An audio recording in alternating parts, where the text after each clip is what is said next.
ఎలా ఉన్నారు? ఈ వీడియోలో మనం 6th class maths new text బుక్లో పూర్ణాంకాలు అనే చాప్టర్ డిస్కస్ చేసుకుంటున్నాం. అందులో యూనిట్ అభ్యాసం ముందు వీడియోలో డిస్కస్ చేసుకున్నాం కదా.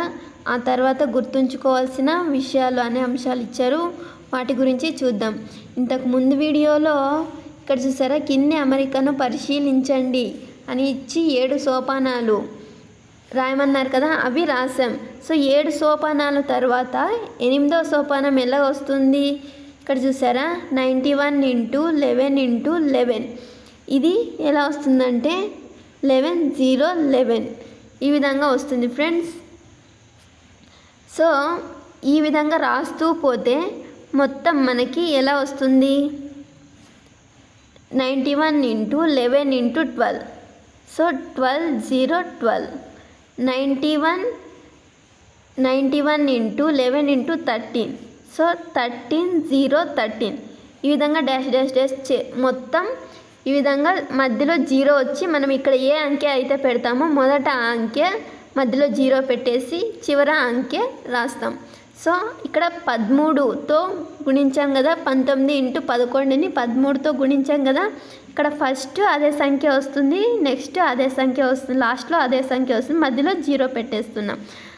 ఇలా ఈ ప్రాసెస్ ఎంతవరకు వస్తుందంటే 14 15 ఇవన్నీ చేసుకుంటూ పోతే 99కి ఎలా వస్తుంది అంటే, సో 99 0 99 ఈ విధంగా ఆన్సర్ వస్తుంది. సో 91 × 11 × 99 అని చేసినప్పుడు మనకు ఈ విధంగా 99 0 99 ఈ విధంగా ఆన్సర్ వస్తుంది.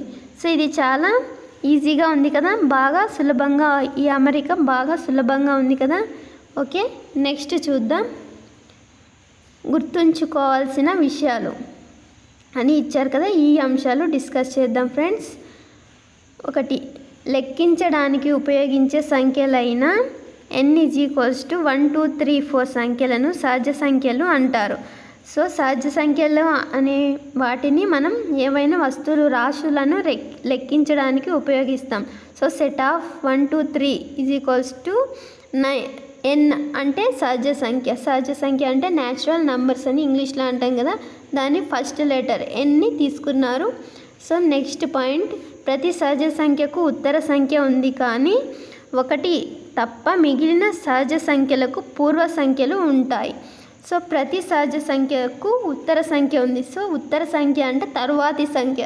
అంటే ఇక్కడ చూసారా, మామూలుగా 1 2 3తో స్టార్ట్ అవుతాయి కదా సహజ సంఖ్యలు అనేవి. సో 1కి ఉత్తర సంఖ్య ఏది 2, 2కి ఉత్తర సంఖ్య ఏది 3, 3కి ఉత్తర సంఖ్య ఏది 4. ఈ విధంగా డాష్ డాష్ డాష్ ప్రతి అంకెకు, ప్రతి సహజ సంఖ్యకు ఉత్తర సంఖ్య ఉంది కదా. అలాగే పూర్వ సంఖ్యలు 1కి తప్ప మిగిలిన అన్ని సంఖ్యలకు, అన్ని సహజ సంఖ్యలకు పూర్వ సంఖ్యలు ఉంటాయి. అంటే ఇప్పుడు చూడండి, 4కి పూర్వ సంఖ్య 3, అలాగే 3కి పూర్వ సంఖ్య 2, 2కి పూర్వ సంఖ్య 1, కానీ 1కి పూర్వ సంఖ్య అనేది లేదు. సో సహజ సంఖ్యల్లో ఏ అంకెకు పూర్వ సంఖ్య లేదు అంటే 1కి పూర్వ సంఖ్య ఉండదు. సో 1కి తప్ప మిగిలిన సహజ సంఖ్యలకు పూర్వ సంఖ్యలు ఉంటాయి, అదే అక్కడ ఇచ్చారు. నెక్స్ట్, సహజ సంఖ్యల సమితికి 0ను చేర్చితే పూర్ణాంకాల సమితి అవుతుంది. సో సహజ సంఖ్య సమితి అంటే ఏం చెప్పాం, 1 నుంచి స్టార్ట్ అవుతుంది కదా, n = 1 2 3 4. ఆ సహజ సంఖ్య సమితికి 0ను కలిపితే అది పూర్ణాంక సమితి, పూర్ణాంకాల సమితి అవుతుంది. ఓకే, నెక్స్ట్ పాయింట్, ప్రతి పూర్ణాంకానికి ఉత్తర సంఖ్య ఉంది, కానీ 0కి తప్ప మిగిలిన పూర్ణాంకాలన్నింటికి పూర్వ సంఖ్యలు ఉంటాయి. సో ఇంతకుముందు మనం న్యాచురల్ నెంబర్స్లో చూసినట్టుగానే హోల్ నెంబర్స్కి కూడా అన్ని పూర్ణాంకాలకు కూడా ఉత్తర సంఖ్య ఉంటుంది. అంటే 0కి ఉత్తర సంఖ్య 1, 1కి ఉత్తర సంఖ్య 2, 2కి ఉత్తర సంఖ్య 3 డాష్ డాష్ డాష్ ఈ విధంగా ఉంటుంది. ఉత్తర సంఖ్య ప్రతి పూర్ణాంకానికి ఉంటుంది, కానీ పూర్వ సంఖ్య అనేది 0కి ఉండదు. సో ఇక్కడ చూసారా, 3కి పూర్వ సంఖ్య 2, 2కి పూర్వ సంఖ్య 1, సో 1కి పూర్వ సంఖ్య 0, 0కి పూర్వ సంఖ్య ఏది లేదు. సో 0కి తప్ప మిగిలిన అన్ని పూర్ణాంకాలకి పూర్వ సంఖ్యలు ఉంటాయి. అదే ఆ పాయింట్. ఓకే, నెక్స్ట్ పాయింట్, సహజ సంఖ్యలన్నీ పూర్ణాంకాలు అవుతాయి, కానీ పూర్ణాంకాలలో 0 తప్ప మిగిలినవన్నీ సహజ సంఖ్యలే. సో సహజ సంఖ్యలు అంటే మనకు ఎక్కడి నుంచి స్టార్ట్ అవుతాయి? 1 2 3 అండ్ సో ఆన్ కదా. సో 1 నుంచి స్టార్ట్ అవుతాయి సహజ సంఖ్యలు అనేవి, కానీ పూర్ణాంకాలు అనేవి 0 నుంచి స్టార్ట్ అవుతాయి. సో 0 తప్ప మిగిలిన అన్నీ కూడా, సో 1 నుంచి అండ్ సో ఆన్ వరకు ఏమంటాం మనం? Natural number. సో 0 తప్ప మిగిలిన సంఖ్యలన్నీ సహజ సంఖ్యలే. సో సహజ సంఖ్యలకి 0 కలిపితే అవి పూర్ణాంక సమితి అంటాం. ఓకే, అదే ఆ పాయింట్. సంఖ్యారేఖపై పూర్ణాంకాలను సూచించవచ్చు. సంకలనం, వ్యవకలనం, గుణాకార ప్రక్రియలను సంఖ్యారేఖపై సులభంగా చేయవచ్చు. ఇంతకుముందు వీడియోలో సంఖ్యారేఖపై ఏ విధంగా సంకలనం, వ్యవకలనం చేసామో చూసాం కదా. ఆ వీడియోస్ ఒకసారి చూడండి, మీకు ఈ పాయింట్ ఇంకా బాగా అర్థమవుతుంది. ఓకే, నెక్స్ట్ పాయింట్, సంఖ్యారేఖపై సంకలనం చేయడానికి కుడివైపునకు కదిలే వ్యవకలనం కుడివైపునకు కదిలితే వ్యవకలనం చేయడానికి ఎడమవైపుకు కదులుతాం. సో సంఖ్యారేఖపై మనం సంకలనం చేయడానికి ఇలా 1 1 2 3 ఇలా 4 సంఖ్యారేఖపై ఇలా నంబర్స్ ఉన్నాయనుకోండి. సో సంకలనం చేయడానికి మనం ఎలా కదులుతాం? 1 + 1 అన్నాం అనుకోండి. సో 1 + 1 1కి 1 యాడ్ చేస్తే మనం కుడివైపు కదిలితే మనకు ఏ అంకె వచ్చింది? 2 వచ్చింది. సో 1 + 1 అంటే 2 కదా. సో సంఖ్యారేఖపై సంకలనం చేయాలంటే కుడివైపుకు కదులుతాం. సో కుడివైపుకు కదిలాం కాబట్టి 1 నుంచి 2 వచ్చింది. సో 1 + 1 అంటే 2. ఓకే, ఈ విధంగా సంకలనం చేయడానికి సంఖ్యారేఖపై ఎటువైపు మన చేయి ఎటువైపు ఉంది? ఇది కుడివైపు కదా, ఇది ఎడమవైపు. సో సంఖ్యారేఖపై మనం కుడివైపుకి కదిలాం. ఓకే, వ్యవకలనం చేయడానికి ఎడమవైపుకి కదులుతాం. సో దీన్నే రివర్స్ చేస్తాం. సో ఇలా సంఖ్యారేఖ ఉంటుంది కదా, 1 2 3. సో వ్యవకలనం చేయడానికి ఎడమవైపుకి కదులుతాం. సో 3 - 1 3 - 1 అంటే ఎడమవైపుకి, 3 నుంచి ఎడమవైపుకి ఒక ప్రమాణ దూరం కదలమని అర్థం సంఖ్యారేఖ. సో ఒక ప్రమాణ దూరం కదిలితే మనకు ఏ అంకెని చేరుకున్నాం? 2ని చేరుకున్నాం. సో 3 - 1 అంటే 2. సో 3 నుంచి 1 తీసేస్తే మనకు 2 వస్తుంది కదా. అలాగే సంఖ్యారేఖపై మనం ఒక ప్రమాణ దూరం ఎడమవైపుకి వస్తే వ్యవకలనం చేయడానికి అది 2 అనే సంఖ్యని మనం చేరుకుంటాం. సో సంఖ్యారేఖపై 2 అనే దాన్ని చేరుకున్నాం. మనం ఎక్కడికి వచ్చాం? ఎడమవైపుకి వచ్చాం. సో 3 నుంచి ఎడమవైపుకి వచ్చాం. ఇది కుడివైపు. ఇలా వచ్చామంటే ఎడమవైపుకి వచ్చాం. సో వ్యవకలనం చేయడానికి సంఖ్యారేఖపై ఎటువైపు కదులుతామంటే వ్యవకలనం చేయడానికి ఎడమవైపుకి కదులుతాం. అదే సంకలనం చేయడానికి అయితే కుడివైపుకు కదులుతాం. సో సంకలనం అనేది ఏ ప్రక్రియకి చెందింది అంటే, సో గుణాకార ప్రక్రియ అనేది ఒక సంకలనం చేసే ప్రక్రియకి సంబంధించింది. సో గుణాకారం అనేది ఒక యాడింగ్ ప్రాసెస్ అని ఇంతకుముందు వీడియోలో చెప్పుకున్నాం కదా. అలాగే భాగాహారం అనేది వ్యవకలనం ప్రక్రియకి చెందినది. అంటే తీసివేత ప్రక్రియ చేస్తూ పోతే మనకు భాగాహారం అనేది వస్తుంది. సో సేమ్ సంకలనం చేసేటప్పుడు కుడివైపుకు కదలాం కదా, అలాగే సంకలనం అనేది దేనికి ఉదాహరణ? గుణాకారానికి ఉదాహరణ కదా. సో గుణాకారం, సంకలనం రెండింటికి ఒకే ప్రక్రియ లాగా ఉంటుంది కాబట్టి సంఖ్యారేఖపై కూడా మనం గుణాకారం చేసేటప్పుడు ఈ సంఖ్యారేఖపై కుడివైపుకే కదులుతాం. అలాగే భాగాహారం చేసేటప్పుడు ఎడమవైపుకి కదులుతాం సంఖ్యారేఖపై. ఓకే, సో ఇక్కడ చూడండి, గుణాకారం చేయడానికి 0 నుండి సమాన దూరాలలో కుడివైపుకి కదులుతాం. సో 0 నుంచి కదులుతాం మనం. ఇక్కడేలాగా కాకుండా మనం 0 నుంచి ప్రమాణ దూరాలు, సమాన దూరాల్లో కుడివైపుకి కదులుతాం. ఎలా సంఖ్యారేఖపై గుణాకారం ఎలా చేయాలి, అలాగే భాగాహారం ఎలా చేయాలి అనేది ఇంతకుముందు వీడియోలో డిస్కస్ చేసుకున్నాం ఫ్రెండ్స్. ఒకసారి ఆ వీడియోస్ చూడండి. ఇది మీకు ఇంకా ఈ పాయింట్ బాగా అర్థమవుతుంది. గుణాకారం చేయడానికి 0 నుండి సమాన దూరాలలో కుడివైపుకి కదులుతాం. ఓకే, నెక్స్ట్ పాయింట్, పూర్ణాంకాలు సంకలన గుణాకారాలలో సంవృత ధర్మాన్ని పాటిస్తాయి. సో సంవృత ధర్మం అంటే ఏంటి? మనం ఏవైనా 2 సంఖ్యల్ని తీసుకొని వాటిని సంకలనం చేసిన లేదా గుణాకారం చేసిన ఆ 2 సంఖ్యల్ని ఏ సమితి నుంచి తీసుకుంటామో అదే సమితికి చెందిన ఆన్సర్ వస్తుంది. అలాంటి ఆన్సర్ వస్తే మనకు ఆ సమితి అనేది సంవృత ధర్మాన్ని పాటించినట్లు. ఫర్ ఎగ్జాంపుల్ మీకు ఒక ఎగ్జాంపుల్ తీసుకుని చూపిస్తాను. సో పూర్ణాంకాలు అంటే ఏంటి? 0 నుంచి స్టార్ట్ అవుతాయి కదా, అండ్ సో ఆన్. సో సంకలనం చేస్తాం.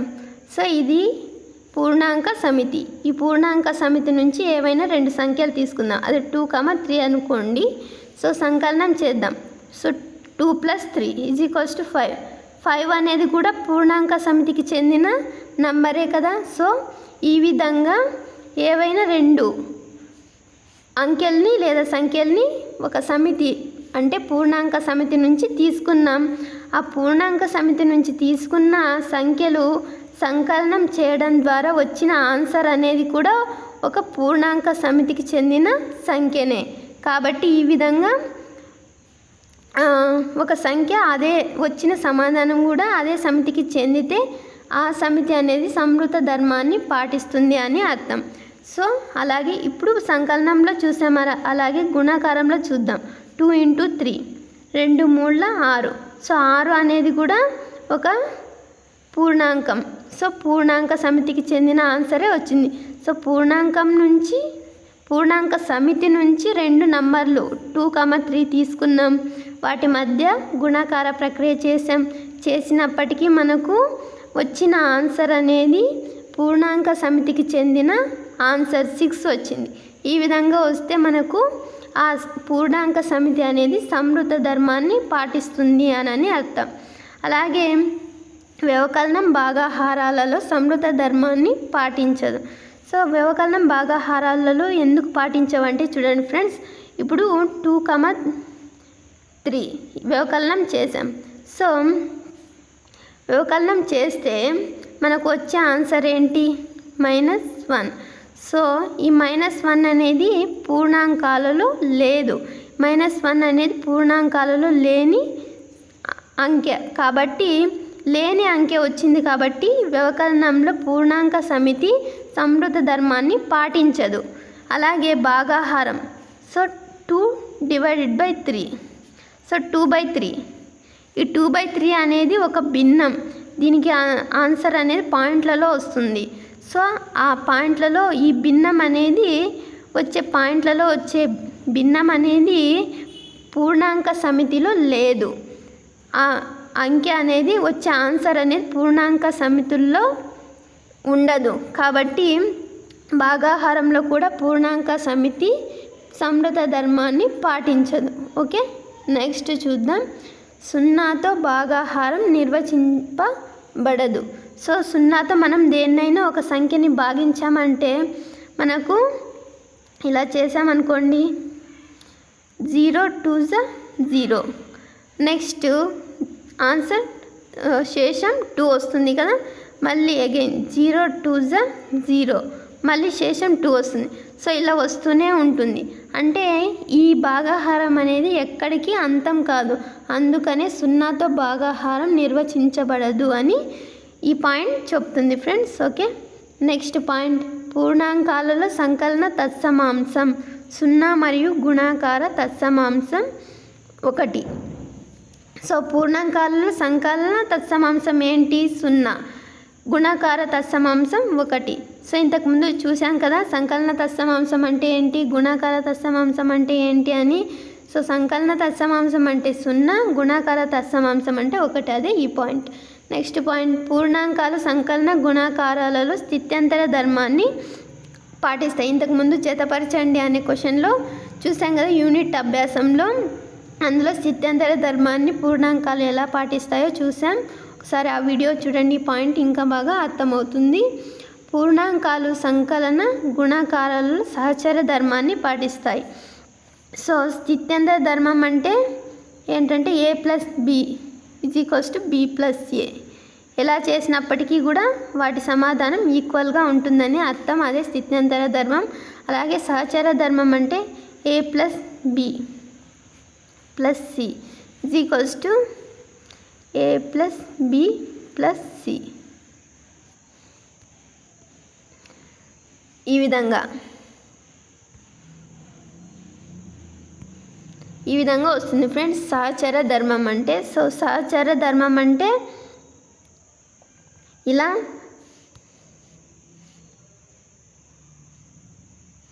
సహచర ధర్మం అంటే ఇలా బ్రాకెట్ని ఇటువైపు షిఫ్ట్ చేసినప్పటికీ వచ్చే ఆన్సర్ సమానం. ఇక్కడ చూసారా a+b ఏ క్రమంలో కూడినప్పటికీ వచ్చే ఆన్సర్ సమానం. అదే స్థిత్యంతర ధర్మం అంటే. సహచర ధర్మం అంటే ఇలా బ్రాకెట్ని షిఫ్ట్ చేసినప్పటికీ అవి చేయడం వల్ల వచ్చే ఆన్సర్ అనేది సమానం. ఓకే. పూర్ణాంకాలలో సంకలనం మీద గుణాకారం విభాగ న్యాయాన్ని కలిగి ఉంటుంది. సో సంకలనం మీద గుణాకార విభాగ న్యాయం ఇంతకుముందు జతపరచడంలో చూసాం కదా. 2 × 3 + 4. దీన్ని ఎలాగ రాయొచ్చు? 2 × 3 + 2 × 4 అని రాయొచ్చు కదా. దీన్నే విభాగ న్యాయం అంటాం. సో విభాగ న్యాయం అంటే ఏంటి? ఇలా విభజించి రాసాం. 2 × 3 + 2 × 4 దీన్ని ఇలా విభజించి రాసాం. అంతేకాదు ఇక్కడ ఏ ప్రక్రియ జరుగుతోంది? గుణాకారం. ఇక్కడ సంకలనం. సో దీన్ని ఏమంటాం? సంకలనం మీద గుణాకార విభాగ న్యాయం అంటాం. సో సంకలనం మీద గుణాకార విభాగ న్యాయం అంటాం. సో ఈ విధంగా చేసినప్పటికీ మనకి ఈ రెండింటి ఆన్సర్ కూడా సమానమే వస్తుంది. అందుకనే పూర్ణాంకాలలో సంకలనం మీద గుణాకార విభాగ న్యాయాన్ని కలిగి ఉంటుంది అని ఇచ్చారు ఈ పాయింట్. అదే నెక్స్ట్ పాయింట్, పూర్ణాంకాలు స్థిత్యంతర సహచర విభాగ న్యాయాలు సంఖ్యలను సులభంగా గణించడానికి ఉపయోగపడతాయి. మనకు తెలియకుండానే గణనలో వాటిని ఉపయోగిస్తుంటాం. ఇంతకుముందు చేసిన ఎన్నో ప్రాబ్లమ్స్లో మనం సహచర స్థిత్యంతర విభాగ న్యాయాలను సంఖ్యలను సూక్ష్మీకరించడానికి ఏ విధంగా ఉపయోగించామో చూసాం కదా. ఒకసారి ఆ వీడియోస్ చూడండి, ఈ విషయం ఇంకా బాగా అర్థమవుతుంది. ఓకే. సంఖ్యల అమరికలు ఆసక్తికరంగా ఉండటమే కాకుండా రాత సమస్యలకు ఉపయోగపడతాయి. అలాగే సంఖ్యా ధర్మాలను ఇంకా బాగా అర్థం చేసుకోవడానికి దోహదపడతాయి.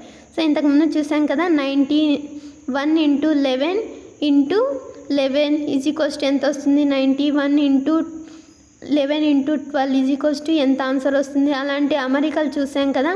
ఆ అమరికలు అనేవి ఈజీగా మనం ఒక సమస్యని సాధించడానికి, అలాంటి ప్రాబ్లం ఏ క్వశ్చన్లో అయినా ఇచ్చారనుకోండి, దాన్ని సులభంగా ఎలా చేయాలో చూసాం కదా. మనం ఒకటి చేస్తే చాలు, దాని తర్వాత ఏమొస్తుందో స్టెప్ అనేది ఈజీగా గుర్తుపట్టగలం ఈ అమరికల ద్వారా. అందుకని ఇవి ఆసక్తికరంగా ఉండటమే కాకుండా సంఖ్యా ధర్మాలను ఇంకా బాగా అర్థం చేసుకోవడానికి కూడా ఉపయోగపడతాయి. అదే ఈ పాయింట్. ఓకే. నెక్స్ట్ చూద్దాం. సో చాప్టర్ 3 గసాక కసాగు నెక్స్ట్ వీడియోలో డిస్కస్ చేసుకుందాం. Thanks for watching.